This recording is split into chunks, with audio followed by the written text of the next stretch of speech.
But like less than two days ago, like within the last 2 days, I remember seeing posts.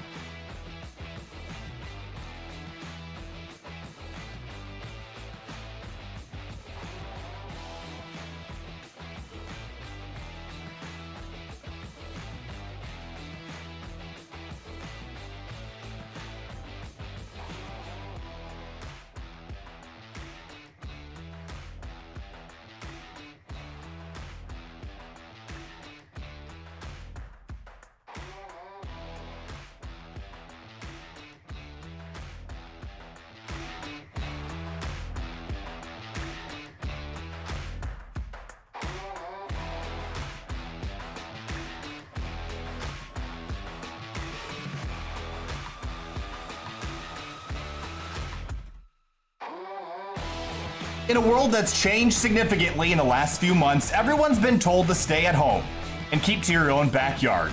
Well, we're in NASCAR's backyard tonight at Charlotte Motor Speedway for a special event carrying a $500 winner-take-all purse in the Belly Up Invitational here tonight. Welcome to Sim TV. My name's Kyle Heyer, joined by Finney and Dakota for a 120-lap race filled with motorsports personalities and your everyday sim racers. Welcome again to Sim TV. My name's Kyle Heyer. Finney, and tonight it's a 120-lap race with the NASCAR Class A Cup Series cars, pretty much a normal race by setup standards, but when it comes to laying a $500 purse on the prize, you got NASCAR Pros from the Truck Series and other series in here as well, the K&N Pro Series. This is a big deal tonight. Yeah, it really is. I mean, you know, to a lot of guys in the Cup Series, $500 is, it's, you know, pocket change for them, right? It doesn't mean a whole lot, but you put it for sim races, and you know, a lot of these other guys who race in Truck Series too, that's a decent amount of money that you can have put in your pocket, get something, you know, for your sim or something other, like get some games. But yeah, these guys definitely, you know, going to be having the eyes on the prize, and when you dangle that much cash, and especially for a sim racing event, that much money, I think guys are going to take some drastic measures. So I think the race in general is going to be very interesting to look forward to. So one of the guys we have here waiting in the waiting room here is Mr. Mike Brown, owner of our employee here of Belly Up Sports. Mike, welcome to Sim TV, this special event. Everyone's been buzzing and talking about it lately. Your thoughts on tonight's race as we get prepared for a 120-lap event? Well, I mean, I would hope so. We've been working pretty hard to get this set up in a little bit of time. I really appreciate you guys giving us the opportunity to obviously to broadcast this, get everything squared away. A big thanks to Johnny from Erska, as well as our sponsors, Stay Tuned Sports and Wingman Sports. We were able to reach out to some drivers, get like you said, a little bit of buzz going. So we'll see what we end up with tonight. So talk to me about all the preparation for this event. I know you guys were pushing it hard on social media, but there's been a lot of drivers waiting. We got some special drivers in the field. Who's your pick to win this race tonight? You know, biasly, just recently Belly Up in Landon Huffman, as far as his company, we've talked to him a little bit. We're going to be sponsoring him tonight, so we're going to have to be heavy with him. I know Chairgate, and as far as one of our podcasts here, he's going to be a little biased towards Chris Wright and that Wrangler machine. I believe he's got 24 out there, so we're going to have to go with Landon Huffman tonight. All right, Landon Huffman, he's currently quickest in practice. Mike, thanks for joining us. Is there anything else you want to say before we get ready for qualifying here? No, just appreciate what you guys do. It's great quality. You guys are, second to none, so we appreciate you guys having us. All right, thanks a lot, Mike. Have a good one. Enjoy it. Thank you. All right, Finney, so we got that out of the way. We're going to head into qualifying here shortly. Let's take a quick look at our practice speeds before we go into qualifying. And it's Landon Huffman at the top of the board in his number 75. Got Belly Up Sports and Sim Seats on that car. That's a great looking paint scheme as well. Travis Braden, but looking through the field, how about Anthony Alfredo, driver in the Camping World Truck Series, or the Gander Outdoors Truck Series now, in the 21 Sim Seats car. Looking throughout the field, we got Christian Eckes, and he's running his KBM colors on board that car tonight. Yeah, we've seen Eckes racing past very much with this group of guys, you know, for the similar field in the ERSEA league, and he does pretty well there. So definitely expect this 81 car to be up towards the front. Eckes do well, but he's got a few other new names here to compete with for this prize tonight. Chad Finchum's here, the number 34 car, down in 25th in practice. Looking out throughout the rest of the field, Spencer Boyd in number 27. He's here tonight running his real world paint scheme as well. It's a great looking car. He got Young's Building and Systems, and as well as Ranco Industries on the side of that car. So happy to see him here joining us this evening. And throughout the rest of the field, some of our drivers from Erska, Patrick Gaspar in the number 86 is here tonight. His Captain Morgan Chevrolet Camaro. So there's a lot of familiar names, not only from the real world Gander Outdoors Truck Series, from the NASCAR K&N Pro Series, but also from Erska, which we broadcast on Monday nights. It's typically the other group of commentators in with this group, because we're a little bit busy on Mondays. That would be Corey Silva and Brendan Cruz, but they're not available tonight. So we're here instead. Hope you enjoy it regardless. So practice is complete. Checkered flag and a wave on that. And it is Landon Huffman at the top of the board and getting set up for a 5-minute qualifying run. You get 2 laps to go as fast as possible. Fitting, who you got your eyes on here for the race? Like I was saying earlier, definitely going to keep my eyes on Christian Eckes. Has done very well, as we were saying in the series prior, and also some of the guys at the top of practice. But now we got to set our sights on qualifying. Pretty much these guys are going to be foot to the floor around the track twice around. So foot to the floor. How about Christian Eckes burning out as he leaves pit road? Yeah, and again, so what I was saying with that is that with these guys foot to the floor, it's good. The qualifying times, as you typically see with this, are going to be within thousandths of a second, and that's how the similar case in practice. So we'll see how much these guys are able to get up to the front. You see Eckes violently throwing the car back and forth, trying to get heat into the tires to get a faster lap. And he's setting up through turns 3 and 4. And actually, let's just ride on board. This is the gyro cam on board, the number 81. I just want to see if there's any lifting at all right now. Again, the weather conditions tonight relatively cool. 77 in the air, 80 on the racetrack. This should be flat to the floor all the way around, at least for the first couple laps. And here's Eckes off into turn 1 at 185 miles an hour. A little bit lift there just to get down to the apex here, Finney, and then throttle up onto the back straight, turns 3 and 4. Kind of the same deal, a little bit tighter in some respects, but now 186 is the top speed we see there. A little bit of a lift again just to set the car, and he's back to the throttle. Ooh, big lift in 3 and 4. Bit of a mistake there. That's gonna, he's gonna actually fail on this lap, which is probably a good idea. Other drivers on track, Derek Lemke in the 71 car out on track. So here he is off into turn number 1. He's got now it looks like NatalieDeckerInc.com on side of that car. So I know Natalie does some vlogging on her YouTube channel, which I've been enjoying lately with all the time I've had on my hands here. So Derek heads off into turn 3 and he'll get his time underway. A couple drivers have laid down times already. Matthew Baer in the 91, that's 29.050. That'll put him quickest right now. Yeah, and we'll see Landon Huffman, who we were just talking about in practice, in the 75. He's currently second on the board, waiting to see if he can improve his time. He's actually just dropped back to third as Edward Bray has taken over the spot in the 66. Liam Sheen here, the number 42. He's already laid down a 5th place time, and we're familiar with him over from the Fuel Series as well. How about Anthony Alfredo, second quick in his number 21. That's a 29.086 to put him at the top of the board, or close to it, on the front row at the very least. Kyle Lowry goes 8th. Let's see who else is kind of in the field we haven't talked about. How about Jacob Wilson in the number 13 car? That's a very brightly colored car. He'll put 8th quick. Barstool Sports on the side of the machine. We want to take this moment to thank our sponsors. We've got Stay Tuned Sports with us here tonight on the bottom of the ticker. Make sure you check out their podcast as well as our other sponsors here this evening. So Belly Up Sports, who's brought this event to us. We're very grateful to have them with us, as well as Wingman Sports for joining us here this evening and having a presence on the timing and scoring tower. So make sure you check out those before the race begins here in just a couple minutes. So Nick Massey out on track. We're very familiar with Massey, and he's familiar with the front. Goes 8th best on his lap. See if you can try to improve that on this second lap here, coming out of turn 2 now on the back straightaway. Has a chance to improve that position. 8th, not terrible really if you get yourself inside the top 10. It's a really solid qualifying effort, but these guys are going to go for every spot they can get, especially in qualifying here out of turn 4 onto the front straightaway. What time is it going to be? Gonna have to try to beat a 29.1? 29.081. That's gonna improve it a little bit. He'll go 6th quick. So that's gonna be a row 3 start spot for the Wingman Sports Camaro. A couple other drivers on track. How about Chris Wright in the number 24? That's a very familiar color scheme he's got on that Chevrolet Camaro this evening. Indeed, Rainbow Warriors paint scheme, the 24. Got the Chairgating podcast on the side of that car. They've been quite active in the Twitter community promoting Erska, so we're happy to have them join us on Monday nights usually. Again, Tuesday night for this special event here as he rockets out of turn number 4. And we'll see if he can do better than a 28.991 by Bear. It's going to be a 30.3. That's going to be good enough for... well, not good enough for much else than what he's done, so he'll go around for a second lap. I imagine that was just kind of a banker lap. We'll see here now as he's finally going to get on the gas here. Just under a minute remaining. Can't make a mistake on this lap. Otherwise, he's going to find himself all the way back in the field in 33rd. Off into turn 3. He's got 45 seconds left to lay down a time. We've got just shy of 40 cars here for the start.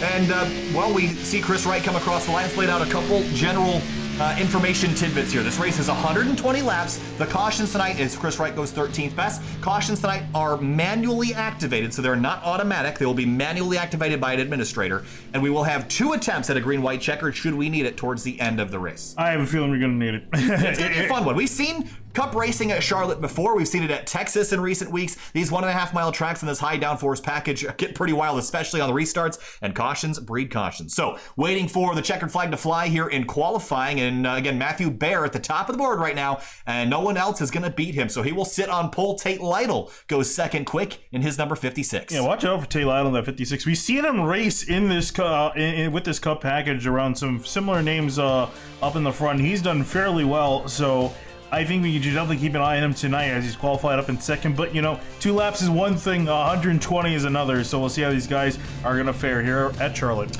So waiting for the field to get gridded up here, and to see that's the number 18, the Barstool. A lot of Barstool sports cars out here tonight.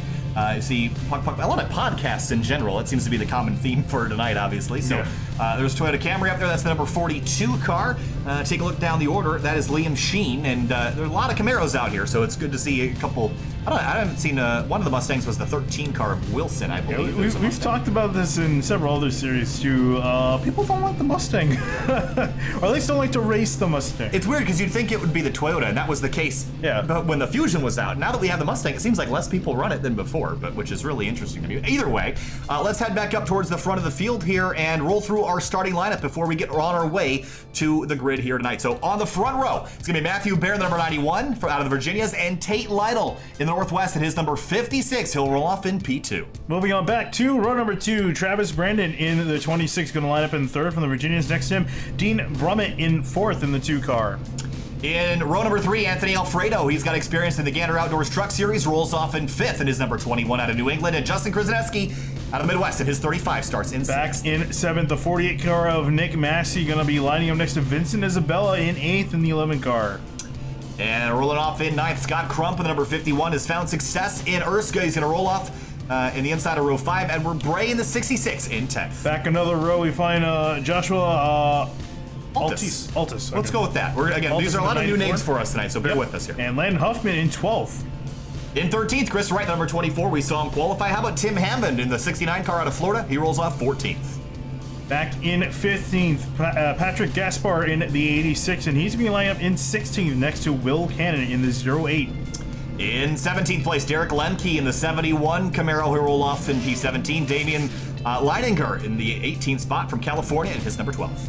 Back in 19th, Chris Perry is going to be lining up in the 18 car. Next to him, Liam Sheen in 20th in the 42 from the Midwest. In 21st place, Spencer Boyd out of the Carolinas in his number 27. And to his outside, Jacob Wilson in the 13 car in 22nd. See the cars rolling backwards with the clutches pushed in there. Finny, go ahead. Yep, and Brandon Key going to be starting in 23rd and 53 next to Christian Eckes, all the way back in 24th in the 81. It'll be fun to watch him climb up the grid. Kyle Lowry rolls off 25th in his number 38. How about David Strackbine in the 44 and 26th? Back another row in 27th, Joshua Adams. Another surprising name to see back here in the 95 car. And the next to him, Richard Lafferty in the 28th in the 8 car. How about 29th place, Dylan Thomas in the 3, and it's going to be Alan Young in the 09 back in 30th. Lining up in 31st is going to be Michael Goodman in the 73 from India. Next to him, Kenny Lowry in the 32nd in the 22 from the Virginias. Zachary Audette in the number 9 car in 33rd, and Joe Francis in the 50 car is in 34th. I think that might be, that's it. There's Johnny Thomas. He is one of the race controlled men this evening, taking care of the cautions and what else needs to be done. So rolling through turns 3 and 4, and about ready to turn them loose. Matthew Baer on pole in that number 91. 120 laps, $500 on the line here tonight. And we're going to see an epic race starting right now. Pace truck going to peel off onto pit lane. Green flag is held up in the air, waiting for it to drop. 120 laps, the Belly Up Invitational is green, and we're racing at Charlotte Motor Speedway.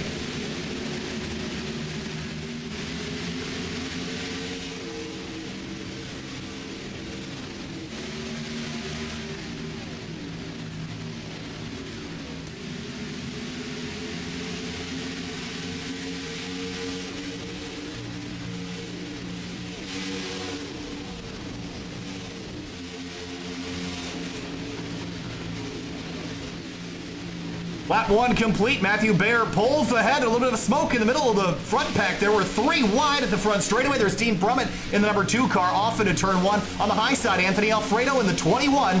And he started his race in 5th. Hasn't gone anywhere yet, but tucks right back in front of that number 2 car. Yeah, we're seeing everyone immediately get single file out. Already started a bottom feed at least in turns 1 and 2. And I imagine we're going to see a similar story in 3 and 4. Maybe you guys might get a little bit more experimental on this side of the track. Christian Eckes up 5 positions in a lap and a half. That's impressive so far. A complete lap number 2 in 19th place. With on the inside, that is the number 69 car. That's Tim Hammond.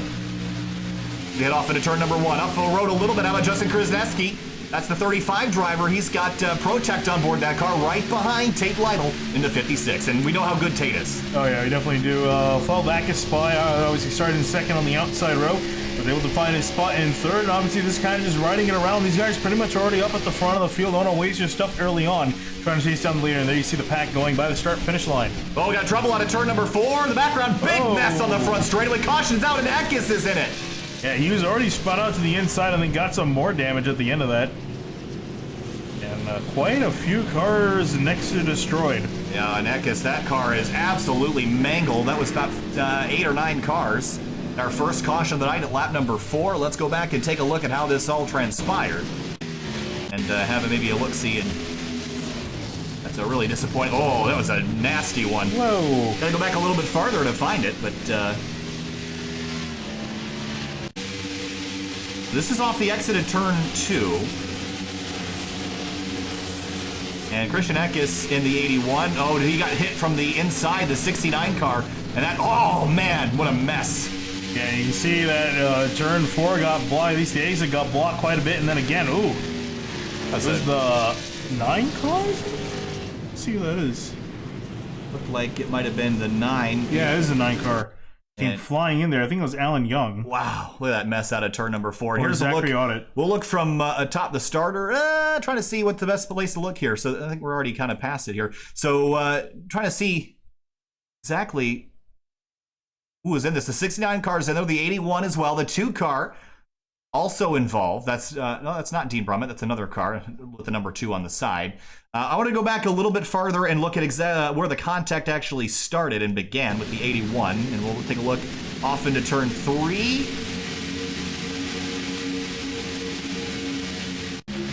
So 69 on the bottom. That's Tim Hammond right there. Pushes up, just tags the 81 just enough, and he almost had it saved, and then re-catches the 69, and that's what makes the mess. Oh, and the 71, that's Derek Lemke. Reamed the barrels at the end of pit road. Yeah, I wasn't sure who's the driver that took a trip down onto pit road to avoid it, but I think it was Dylan Thomas in the 3. Yeah.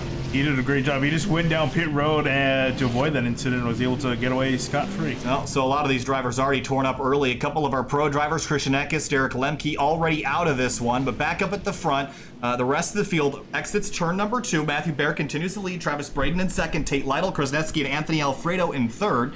And all of Alfredo's pro buddies, or at least most of them, are already in trouble here. So now he's just got to beat a bunch of iRacers, and that might be a bit taller test than he was anticipating here. This is a tough group of guys. Yeah, it really is. It's a really solid lineup of drivers here going for this prize. So I definitely think, you know, if beside the money aside, I think definitely these guys are going to feel like they've earned it competing against such a high level of racers here tonight. Landon Huffman was quickest in practice. He goes from 12th to 9th on that opening run here, Finian, and that's a great-looking car. Yeah, it really is. I was a bit surprised that he qualified as far back. I expected him to be at the very least in the top 10, but was started back in 12, which isn't too terribly bad. He's already up in the 9th, so we're making some solid progress early on. Well, Scott Crump's car looks great. That's the Stay Tuned Sports Podcast. We got them on board as a sponsor for the race tonight, and that is a spectacular-looking car. It's not a shade of green that you see on a race car very much. No, it's a really nice shade of green. It is a beautiful shade of green. Well, there's that, of course, there's the superstition that green race cars are unlucky. But tell it to the British. Well, if you're driving a British car, you don't have luck, you just have a bad car. But I'm kidding. Ouch. Look, I'm a big Aston Martin fan, but wouldn't say that. We're not getting Aston Martin sponsorship anytime soon. Spencer Boyd out here still in the 27. He made it through the wreck in his car, so he started in 21st. He's up to 12th. Yeah, big mover early on. I want to say a good amount of that might have been because of that incident. Yeah, he was kind of right around it. I think he was one of the drivers that somehow made it through, so he definitely benefited quite a bit from that, I think. Especially because we've seen how good Eckes has been in the RSCA series. He's been a consistent top 10, top 5 driver. And tonight, just really bad luck, and he's already out. So is Derek Lemke. I don't think that car is going to get repaired. Kyle Lowry is out. That's the car. He's the 38 on the timing and scoring the 2 car on the side of the car. Tim Hammond is also out. That took out at least 5 or 6 cars. And Dylan Thomas is back out track in the 03. And there's the 73 car. Michael Goodman has also got all torn up. He's got belly up on the side of that car as well, or on the front of it at least. Used to have it on the front. Still barely has it on the hood, but that's the only thing he's got left on the front of that car. The tire. From this angle, you can even tell what manufacturer it is. He's gonna head back down to pit lane. So coming on through, we should get the 1 to green that time, do, and yes, we do. The lights on the pace truck are extinguished. 26 of Travis Braden up here. Fury on that car. Right behind Justin Krzyzewski with the Protect machine. Another sponsor that's been incredibly active on social media promoting the ERSCA series. We're very thankful to have them on board tonight. And we got the Brave Like Wyatt, Be Your Own Hero sticker on the back of that car, the onboard sponsor for normal ERSCA series. So good to have a lot of the very loyal sponsors. I think we've been really impressed with the amount of sponsor outreach that we've seen with this series in particular versus a lot of the other ones. They've really gone out of their way to really make this an enjoyable time for everybody and to reach out and sponsor drivers. It's been super cool. It really is nice to see, and considering how many guys are, it's their actual sponsors on the car. It's not just, fake sponsors that they decide, I just want to be, quote unquote sponsored by these guys. These are actual sponsors these guys are representing, so which is really a cool thing to see, especially for a lot of the guys in the front. So the lights are on here at Charlotte Motor Speedway, and we've already seen the sparks fly. It was lap number 4. The 69 contact with Christian Eckes, the KBM driver in the 81 car, and he's already out. So is Derek Lemke, a couple other of our pro drivers, but we still got a few left. Anthony Alfredo in 5th, and Spencer Boyd back there in 12th. Field rolls out of turn number 4. Let's try this again. Lap number 9, coming to the restart here.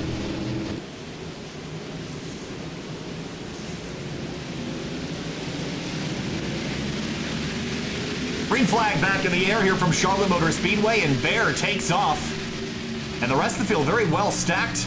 And they immediately dive for the inside line in turn 150. And very important on these opening laps to get right against that blue line. Yeah, I was a bit concerned there for a second. There's a bit of a stack because they're coming to take the green, but they got that all sorted out. And yeah, as you can see, very strung out across the midfield, some side-by-side up front. There you see the 35 of Krzyzewski up the inside of the 26 of Braden, fighting for 3rd. Braden was on the outside of the front row coming to the restart, but it's almost like Martinsville. You get up in that outside lane, you're going to go backwards. Maybe later in the race that'll be different, but right now it's not. So deeper in the field, there's a bunch of cars all wadded up across the start-finish line. This is about 18th through 21st. There's Will Cannon in the 08. The 24 of Chris Wright, Vincent Isabella is in here as well. So side by side, that Hooters Ford Mustang on the outside trying to gain some traction on the 24. Side by side still, Anthony Alfredo going for 4th place. Travis Braden on the outside trying to make that upper groove work. But after a couple laps, the tires start to wear in. And that'll actually start to kind of benefit Travis Braden if he can just hang on out there. We're going to see that upper line maybe not come in, but get better as night goes on. But Alfredo's clear for 4th. Yeah, I was going to say they're actually getting side by side, back and behind. There you see the 2. It's a Brummett, and I think Scott Crump is inside into that Toyota Camry. One of the only Toyota Camrys up here at the moment. So a lot of Camaros up at the front. 66 of Edward Bray. And right behind, Landon Huffman in the 75 started deeper in the field. Lap number 11 is complete. Just under 110 to go. Meanwhile, for 2nd place, how about Justin Krzyzewski up to P2 over Tate Lytle? He's moving, picking them up and putting them down. Whoa! Wow, that was Brummett way tight against the wall at the exit at turn 2. He's going to lose all the momentum, and a whole bunch of cars going to go on by, including, looks like the 75. And here comes Spencer Boyd at the back of this shot after he started deep in the field, 21st. Trying to gain some traction up on this group ahead. We kind of have a 13-car breakaway really at the front of the field, and it's a bit of separation back to 14th and the rest of the grid. You see how these guys are all nose to tail, but really for Brummett, he lost so much time out of that mistake off the 2. See Brandon Key in the 53 car just up the road, and how about Huffman on the outside now? That's the 66 of Bray, and Scott Crump in the green car. And Huffman's going to try to go on by the inside. Are you going to clear the 51, try to set his sights up ahead? Some damage on the 51 car of Crump as well, that right front. Yeah. Pretty well smashed in, so he's been in the wall as well. Oh, almost got into the side of the 42. Big push for Leininger in the number 12, and that's going to leave him under attack from Brummett to come back by as everyone single files out at the exit of 2. Okay. And Huffman goes defensive. Yeah, that damage was really bad on the 51. It was kind of hard to tell with his paint scheme. It was almost kind of hiding how bad it was, but that right front all torn up. So definitely suffering from that, I imagine, at the moment. Tate Lytle tried to come back on Krzyzewski, but Anthony Alfredo was one of the quicker drivers last time through a 29.4. Quicker than the drivers behind him and quicker than the ones in front. Bit of a flash there for Tate Lytle, but Alfredo's coming here. And he's got pretty good company as well. Down the back straightaway, you mentioned a little 13-car breakaway. 14th place, Chris Perry. Second back, he's leading his own line of cars, including Nick Massey. one of the race sponsors. He's got Wingman Sports on that Camaro tonight. Yeah, and started in 7th, so back in 15th. Whoa, that's a car that's stuck there on the wall. Trackmine and Will Cannon's also involved. A couple of cars up in turns 3 and 4. No caution. We're going to stay green. That was just wow. That was really bad neck too. Yeah, there were some internet issues there. We're not going to bother to look at that in too much more detail. Yep. Back up at the front, though, how about side by side? There's Landon Huffman, and that's the 66 of Braden trying to get by. Yeah, Huffman making his climb forward again. We were seeing how we were surprised he started back in 12th. Well, showing, he's got the pace at least in the race. Oh. So he's going to barely get on by the 66 of Outer Braze. He's still trying to fight on the outside, but now finally Huffman's going to barely clear him down into turn 1. Caution now. And trying to see where that was, what that was for. Not seeing anything immediately. Yeah, I wonder if they threw it it out because of that. It could be. So a second caution of the day at lap number 17. Can't immediately find the cause of that one, so we're going to assume it was a yellow to probably get someone unstuck from a wall somewhere, but I don't see anybody stop, so we'll slow the field back down again. And I want Matthew Bear, we're looking at him up at the front of the field. I haven't talked a whole lot, but he's just been breaking away on 2 occasions now in that 91 car, so he's looking pretty strong. Interested in seeing, how much more he can continue this dominance in the front of the field. Oh, I see Landon Huffman is attached to the caution. I don't know. I don't think that has anything to do with anything. I was just looking down my session events. Might have been they clicked on him. Yeah, so just to get the caution thing up. So yeah, I don't know if that's how that works, but that's my only guess, really, because his car was going pretty straight. So 18 laps in, the front drivers have not come to pit lane yet. I think now's a good time to come get tires, don't you think? Yeah, I would take 2 tires. I think this is a good time to test it out. You got a solid, maybe 15-ish laps, 14 laps of green flag running on your tires. I think, make a trip down to pit road, at least take some right sides on, and see how the lefts hang on as well, and to see, because that could be viable for a lot of track position later on. See everyone down. I do feel that we've seen, for quite a while, guys just playing it safe, doing the boring 4-tire call. I think, so early in this race, we're just now approaching 100 laps to go. Try something. You get a little bit experimental for later in the race. Yeah, and again, I've always liked being experimental, especially with going 2 tires, because you kind of get a little bit of benefit, but you don't get the entire loss of not taking any. So I think we'll see somebody try something here. Not quite sure what. I mean, it's so early in this race, might as well. Yeah. There's $500 on the line. If you do what everyone else does, you got to beat them on raw speed, and that's going to be hard to do. I think someone's just rolled on through pit road. I think it was Spencer Boyd in the 27. It looks like everyone's taking 4 tires in behind at least. Spencer Boyd did roll on through. Not sure if that's a strategy decision or if he missed his stall, but he is the leader of the race as it's scored right now. Take this time to thank our sponsors again, Wingman Sports, for coming on board and helping bring this event. And again, we want to thank all of Belly Up in general for bringing us this event. This is fun to kind of step away and do a single one-off event that's not attached to any points. Everyone just going for a bit of cash here tonight. And of course, Belly Up has been pretty instrumental in the ERSCA's existence as well, so thank them for helping out. Check a little deeper in the field. Nick Massey in the 48. We were surprised at how low he qualified. Oh, no, I guess not. No, he qualified well. He's not running too great at the moment. We say that he's in the top 15, which really isn't terrible at all, but we'll see if he can gain back. And compared to where he started in 7th, he's got a bit of way to work up. And how about Spencer Boyd? He's actually stayed out. Yeah, so this could be a strategy decision here, and I don't hate this. Right? It's so early in the race, we're only 19 laps in. There's still a lot of cars on the racetrack, still potential for some quick yellows here. Try it. Let's see what happens. And he's got track position. We know how important that is with this package, to be in front of everyone else and leave that dirty air for everyone else to deal with. The first time that Matthew Bear is not in the league since the drop of the green flag. Also, I want to mention, for those that have joined us here tonight, we have over 100 people watching here right now, which is actually our record here on Sim TV. The highest we'd gotten before this was about 95 with the Grid Life group about a year and a half ago. So thank you so much for joining us here tonight. This is a special occasion. We appreciate you joining. If you want to see more of this kind of action, similar names even, how about half this grid you see race on Monday nights? Make sure you subscribe to see more. We've got all sorts of racing coming up this week as well as into the future with all this, I don't want to say it because I'm going to YouTube will flag us. Good thing I caught myself. But thank you for joining us here tonight. Make sure you subscribe, hit the like button if you're enjoying it, and we appreciate you joining us here. Yeah, and it really is amazing. You talk about, got a lot of different racing going. We have a pretty diverse portfolio. So let me run through. So right now on Saturdays, We've got the SCCA, the Sports Club of America. I produce their streams that run on their channel, so we do some SCCA stuff. On Sundays, we're doing SRO America and GT World Challenge GT Rivals competition with the Assetto Corsa Competizione Simulator. Mondays, we've got oval racing. Tuesdays, we have road and oval racing. Wednesdays, road racing. Thursdays, road racing. Friday, road racing. Saturday and Sunday, oval racing. So there's Spencer Boyd re-hitting pit lane here. I think he figured since he was out there, I guess lead. Actually, no points. yeah, I was gonna say I stayed out there to lead lap, and I was like, wait a minute, this is a one-off event. I guess he just wanted to say he held the lead for a lap, so he's gonna come on down, drop to the back of the field, and the lead will go back to the 91 of Matthew Baer. And I feel like we're gonna see something similar to what we saw earlier. Although I don't think we've seen Krasneski start up in second. And he was pretty aggressive on the last row, making up some spots. I'm curious to see if he's got something potential for the leader. Been really impressed with Krasneski so far. He seems really quick. Started 6th up to 2nd. Did it all on pace. Doesn't have a scratch on that car just yet. I think he'll be in good company. Anthony Alfredo will restart 4th on the outside lane. We're going to see how aggressive he is to get to that bottom. We know how important that is. Let's see what they can do on the restart here. So, restarting at lap number 22. 99 laps to go at the restart. Yeah, also one driver I wanted to point out quickly before we go back green, the 51 of Scott Crump. Remember, we were talking about he got major damage to the right side of that machine. He's all the way back in 23rd. I imagine he spent some time trying to fix that car up. Trying to see... So it looks like he's repaired some of it, but there's still some damage on that car. Still some work to do. But yeah, it's going to be, I think, a bit of a long night for the 51, trying to get that car in a raceable condition.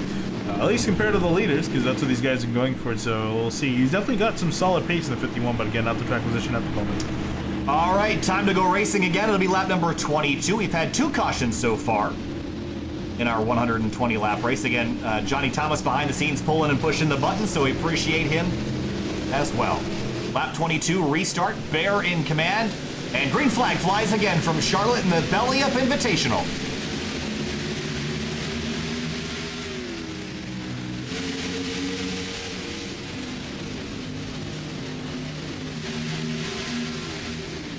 That battle for second here, Finney and Tate Lytle, Landon Huffman, Justin Krasneski all together as they exit turn 2. We're 3 wide, a little bit deeper in the field.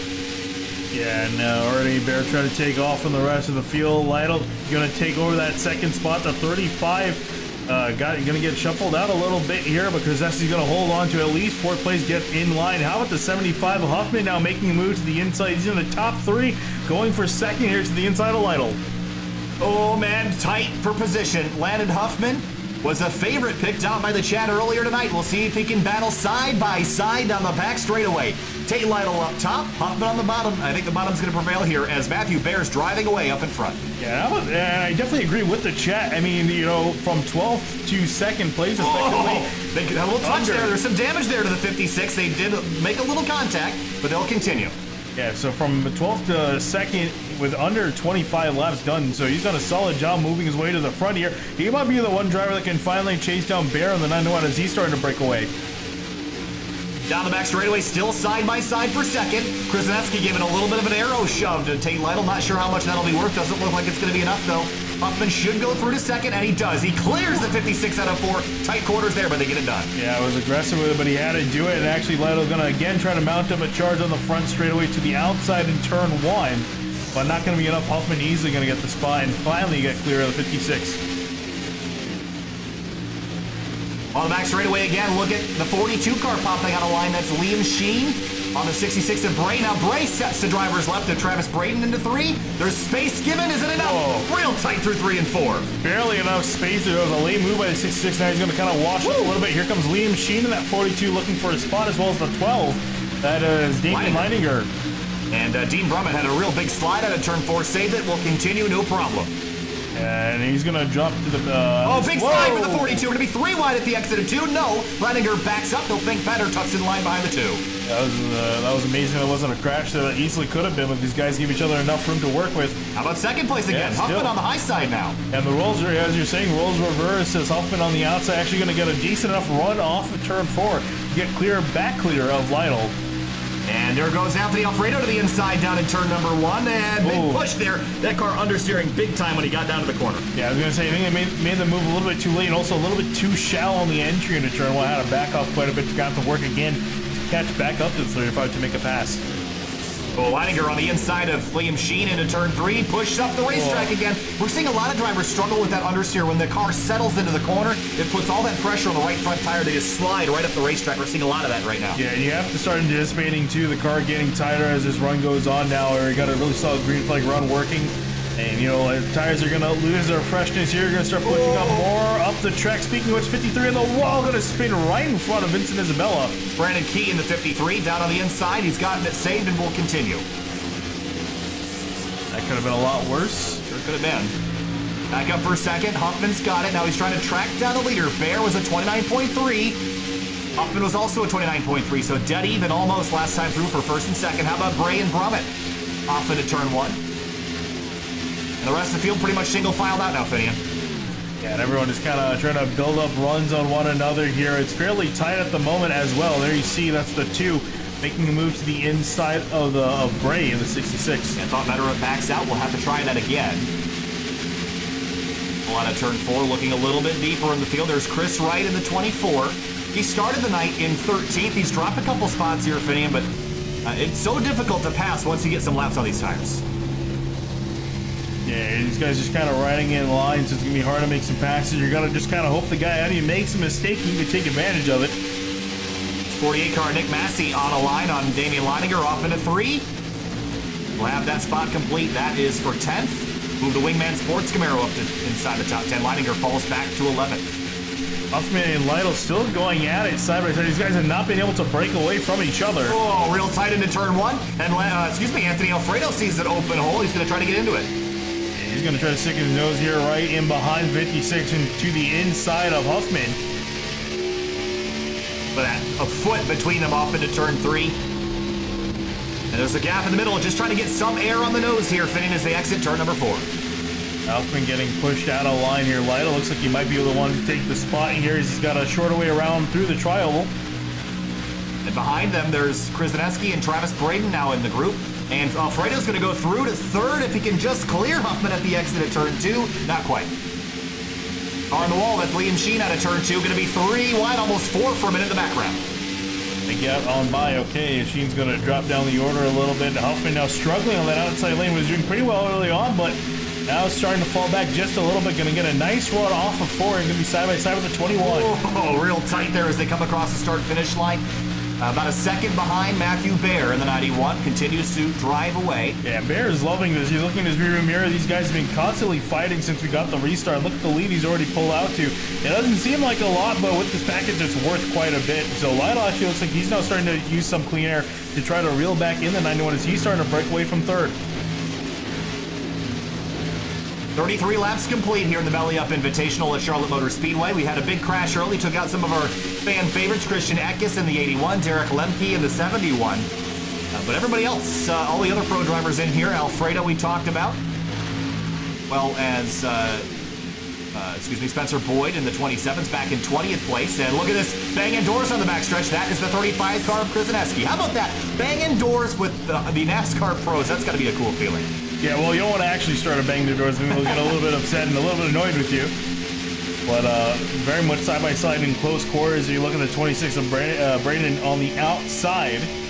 Travis Braden in the 26. Alfredo on the bottom. We've been seeing a lot of drivers push up in the center of the corner, but looks like Alfredo's got no problem hanging it down there. Chris Wright up to P12 now on the inside of the 22 car. That's Kenny Lowry in the Garage Guys car.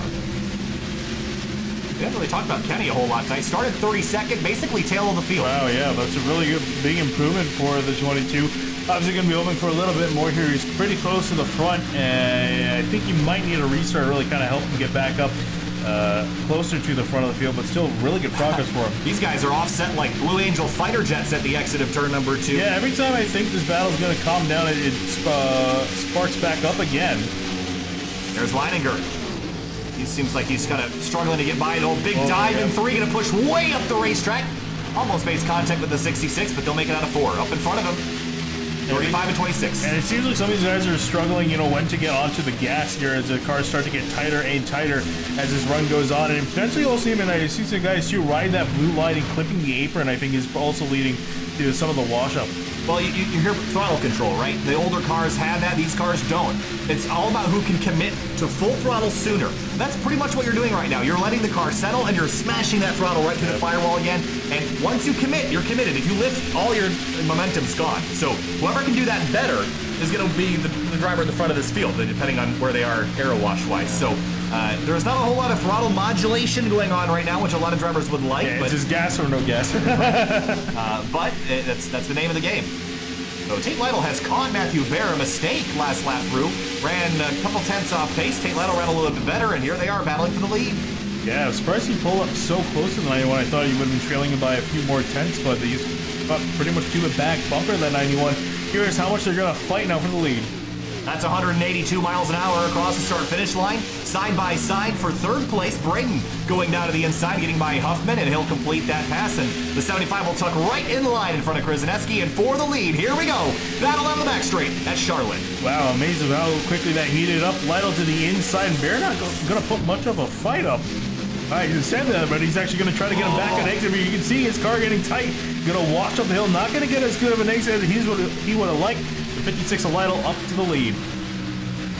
You know how good Tate is. He might just be able to drive away right now, but it's also brought Braden, Huffman, and the rest of the top 5 into the group, including Anthony Alfredo and Nick Massey in 6th and 7th. And Massey, great climb forward for him. He restarted around, I think, 13th or 14th. And finally got back up to 7th where he started. Has a few more spots to gain as the lead is pretty much shortened up here. Look at our top 7. Well, in the background there, that is Vincent Isabella in the number 11 car. That's Edward Bray. He's dropped way back in the 66 in the last few laps, so he's had some trouble here on this run. Meanwhile, for second place, I'm wondering if Matthew Bear maybe wore out his tires and went too hard at the beginning. This is not necessarily a sprint race here. Yeah, I wouldn't be too surprised. I mean, and the problem's only going to get worse as this run goes on. You start to get put back in traffic because he was up in front. He had a lot of clean air to work with, so he can run his tires a little bit harder because he doesn't have to try to overcome the aero shadow and the aero wash off the cars in front. Now he's going to be stuck in behind. You see the 26 of Braden. He's going to be slower than some of these other guys that have been saving this stuff a little bit more. Lap traffic coming up here shortly. Tate Lytle hasn't really been able to get away, and Braden now tracking him down, was 2 tenths quicker last time. You can see he ran a lot better because Lytle was a little bit out of line there, wasn't completely to the bottom. The 26 took advantage. He's now on the back bumper. Here we go for the lead. Lap traffic coming up. And I believe it's Michael Goodman in the 73 car. And Braden pushes up big time out of 4 here, fitting the aero push, already getting to that 26. Yeah, the problem is, it's only, you're trying to get close to the car in front of you, and pretty much when you're right up behind him, it's going to be the worst. It's the worst the aero wash is going to be. So trying to overcome that's going to be a problem. It's all about getting runs and knowing where to get them. You might have a little bit of help from this lap car up ahead of them. Side by side for third place, that's Huffman and Matthew Bear. And now the leaders working their way by the lap traffic. And yes, it is the 73 of Michael Goodman. He'll stay well out of the way. That 91 is dropping like a rock right now. It really is amazing. As soon as he got past you, someone got to the wall. Might have been the lap car of Goodman. But yeah, it was really dropping like a rock. 3 wide for a second. Oh, that was dicey. Also, while all this has been going on, the 24 car of Chris Wright has worked his way inside the top 10 here, Finian. And last time by was quicker than the leader. So I've got my eye on this Shergate and podcast car because he's coming right now in the 24. Yeah, he's on the move up forward, gaining quite a few spots here, especially as his group starts to battle here. Bear is going to drop another spot back to 5th as a 35. Krasinski working up the inside. And also, here comes a 21 of Alfredo. He's not wasting any time. An easy spot for him. And he's through almost. Going to run side by side off into the corner. You can see that he's just struggling in that mid-corner speed. The car washing up everyone else's car pretty planted, so he's just struggling for grip at the moment. For the lead. Yep. Looked like they were side by side. Not quite, though. Braden tucks back in line. Trying to arc in the corner. Look at how much he arced it in there. Just trying to get out of the apex a little bit quicker and throttle back up a little bit sooner. Down the front straight. So you're just trying to build up a run now on the 56. This is all going to be about building up runs. You're going to have to build up a run the corner before you're going to try to attempt to pass. Really get a good run on the straightaway. He's been nailing 1 and 2, though, especially in comparison to Lytle. The smoky cloud at the exit of turn 2. A couple drivers having connectivity issues, kind of sparking up the clouds more than anything. But is the 26 burning off tires following in the 56 wake? Are we concerned about that at all? I don't think so at the moment. I have to kind of keep an eye on the situation, but Huffman ever getting closer, and you know, people said keep an eye on him. Was up as high as second as the 26 makes a dive to the inside. He's been best in 1 and 2. Oh, they're door to door as they exit the corner. Inches between them, and Lionel gets the runoff. He's going defensive now. Yeah, and 26 had to give him the room there. This is getting too tight off the exit. Going to pull back in line. That's reeled in Huffman. Huffman now up into right behind the 26. Has a shot, a second, and even the lead. Working lap number 48 this time through. We have to start thinking about pit stops. We came in around lap number 18. So still a little ways away, but that's something to keep in the back of your mind. When do you want to pit? You're probably running this race backwards. They see Huffman go to the inside for second. They're going to push up. A little bit of contact there, but Braden will continue. That was close. Yeah, they barely avoided it there. I was amazed. I thought he would have given a little bit of a tap to the 26, but narrowly avoided catastrophe. But that's going to give up a lot of time. The 75 back to Kuznetsky. He's got to do all that work again to catch back up to their bumpers. Anthony Alfredo is back inside the top 5 and working over the rear bumper of the 35. Big lift for Kuznetsky off into 1.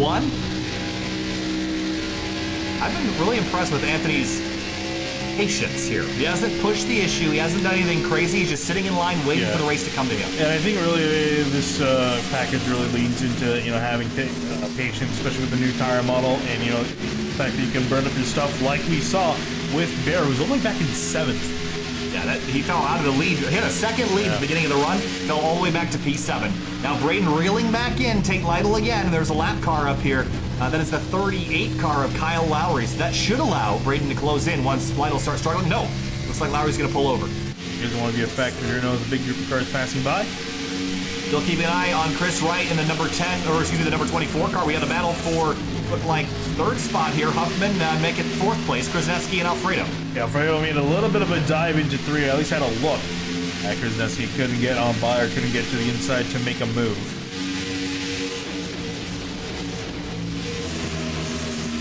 Saying keep an eye on the 24 because he continues to run some of the best laps inside the top 10. Although Tate Lytle was the quickest car last time through. Down the back straight, another car creeping into the picture we have not talked at all about yet tonight is Alan Young in the 09. Why didn't we talk about him? Because he started 30th. Here he is inside the top 10 by lap number 50. One of those drivers that's really made some solid progress to the front of the order. Trying to make a pass on the 91 of Matthew Bear for 7th place. Young Gun Creations on that car. That's a great name. So you can use it so many different ways, and that's one of the ways. But he's done a really solid job, and more importantly, he's within a second and a half of the leaders. So I would say job done, at least getting up to the leading pack. Passing these guys, especially at this point in the run, is going to be tough. Might get a few spots here and there, but I think these guys, or a lot of these guys at least, are probably going to be waiting for pit stops. Oh, a little tight on a turn 4 for Tate Lytle. That's actually going to bring Braden right back up to the rear bumper. And now that we've got Nick Massey in this group for 4th place, this is going to get dicey. Yeah, Alfredo's been eyeing up a pass of Kuznetsky. This has not been able to get it done. And Nick Massey, I'm curious what he's got in store in that 58. He's been methodically working his way up through the order of this run since the green flag went back out. And Alfredo, he's been doing that quite a bit, especially in the 3. I'm curious if he's trying to spook Kuznetsky out of it, maybe have him yield the lane. Well, you can, again, he's been so patient tonight. You could have made that work if you just chucked the car off in the corner, but you wouldn't have been able to complete that pass safely or successfully. So I like what he's doing. He's just trying to see if he can get the nose in there. If he can't, oh well, we'll try it again. Meanwhile, Alan Young on Matthew Bayer. This is for 7th. He's going to wash up, get a little bit tight off of turn 2. And Bear's still going to lug the spot. He's going to pull back in line. Now Braden falling into the clutches of Huffman again. We've seen a lot of mobility inside the top 5, the top 10. Drivers burning up their stuff, and I wonder who's next to fall. Is Lytle going to fall back into the clutches, or is it going to be Braden in the 26? He flew forward earlier in the run, and I'm wondering if that was to the detriment of his tire condition now. Yeah, I'd be surprised if we see Lytle burn up his stuff. We've seen he's done a pretty solid job on the passive conserving his stuff, at least to the point, that he needs to. Might maybe fall towards the very end of a run, but for the most part, he's done a pretty solid job and has been keeping that gap pretty moderate, as pulled out to almost a second like we saw where Bear did. Now Alfredo took a look to driver's left entering turn 3 and backed out and pushed big time in turn 3 and 4. And now the battle for 2nd is underway.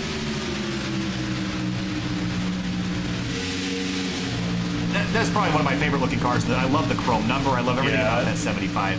That number does look really hot, especially when the light reflects off of it. Now going to have a little bit of look to the inside off it too. Got a better run off the corner than Braden. Battle for 2nd place. Behind him for fourth place as well. Krasnetsky on the outside. Alfredo pushes up mid-corner, has to lift. And for second, Huffman should be through, not quite. Wow, and Massey almost put himself in the wall trying to get a lane on the outside of Alfredo, but pulled back in behind. Now Huffman trying to break on through to get into second place, maybe have a shot at the lead with Lytle. We saw him fighting with Lytle earlier in the race. That was for second place. Now it's going to be for first. All right, so let's talk fuel window here, Faye. We pitted on lap number 18. You can typically go 45 to 55 laps. I mean, I would expect to see this up sooner than that, though. And we already have a car on pit lane, and it looks to be Liam Sheen in the 42. Yeah, I would say, honestly, if you can stretch it as much as you can. So, you know, ideally to make it to the end, you're going to potentially at that point looking at around lap 70, 75. I don't know if they're going to make it that far. We'll see if they'll give it a try, though. Yeah. We see someone making a 70 that have a good shot of making to the end. So look at the fall-off, though. Almost 2 seconds worth of fall-off. 31 seconds is Huffman's previous lap. 29 is his best.